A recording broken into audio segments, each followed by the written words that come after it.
Now on GMA, helping your dogs thrive with the right diet and environment. Dr. Karen Becker is here. She is the co-author of The Forever Dog Life.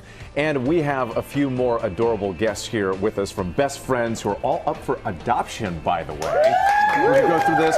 Dr. Becker, it's so great to meet you. Thanks so much for coming in. Obviously, your book, your first book, was talking about recipes, a way to make your animals healthier and live longer. What's this next one about? Actually, the first book was very word-heavy, 400 pages about the latest longevity science on how to help pet owners intentionally extend health span and lifespan. This book is all about recipes. It's full color, how-to, step-by-step. So this is the recipes for better bowls and healthier homes. And of course, there are the recipes that you want to feed your dog, and then the things you want your dogs to avoid. That's so right. What are we talking about here? So the good news is the food issues is confusing because human foods are amazing for animals, but there's a few human foods that we need to avoid. So all members of the onion family, onions, leeks, and chives are a no-no.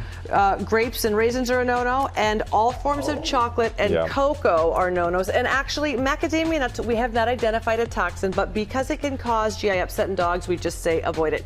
Other than that, all unsalted nuts, seeds, fresh fruits and veggies, edible parts chopped into small pieces are A-OK, including these groups of foods. So avocados are very nourishing. You've got to remove the pit. You have to remove the skin. I didn't realize that. Yeah. Exactly. And mushrooms. And so every mushroom that you can buy at the grocery store is amazing for your entire family. Culinary and edible mushrooms have incredible health benefits. And if you cook those mushrooms, the health benefits actually increase. Garlic, popping 1 clove of fresh garlic into a batch of dog food, amazing for flavor and health benefits.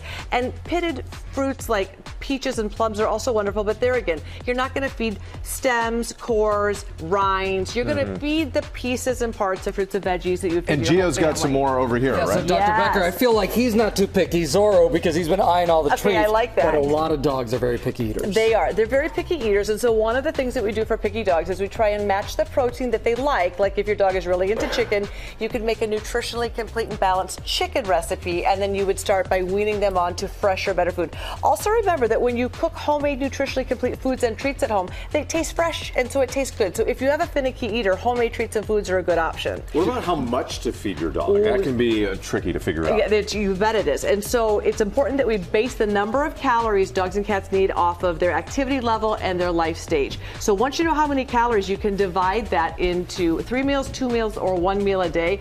Now, these puppies are all going to be fine eating multiple times a day, but actually the largest food frequency study ever, 24,000 dogs, the Dog Aging Project discovered that feeding dogs once a day actually resulted in the best health outcomes. Wow, okay. Yeah, but that's not a popular study with dogs. So when it comes to healthy treats, so these are apple cinnamon treats. All of these treats are 3-ingredient treats, which means even if you hate being in the kitchen or you're not a cook, they're pretty easy for everyone to make. Apple cinnamon treats, so you have applesauce, a little bit of coconut flour, and cinnamon, which helps balance blood sugar. Should we see what he thinks? Sure. What do you think? He says, thinking about it, huh? Right or maybe, or what do you think? Or how about a turkey treat? So this is he says, okay, to the low-fat turkey bite. He's picky with his treats. Yes. He likes his protein just like me. There you go. Low-fat turkey bites, fat-free turkey, a little bit of cottage cheese, and 100% canned pumpkin or squash from the garden. We got to move it along for time, but we're talking about cleaning the house. Products now. I worry about, we worry about kids. We should worry about puppies too. Yeah, you absolutely should. 48 out of 70 household chemicals found in the blood and urine of dogs. So we want to switch to non-toxic home cleaning products.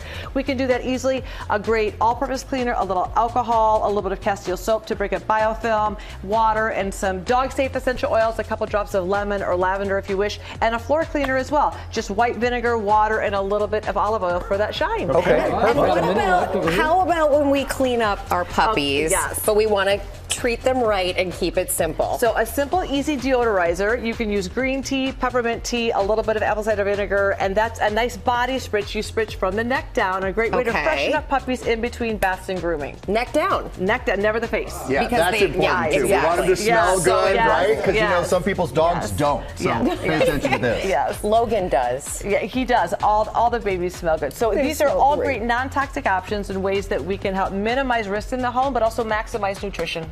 Thank you. Dr. Becker, this is all so helpful. We appreciate it. You know, we were talking about all the foster dogs in my house, too. So good. Got to get in on some of these treats and the cleaning products and everything. Thank you so much. Thank you so much. All right, of course, and My Forever Dog Life is out now, and all these pups, these adorable pups here that you see, are available for adoption from Best Friends Animal Society.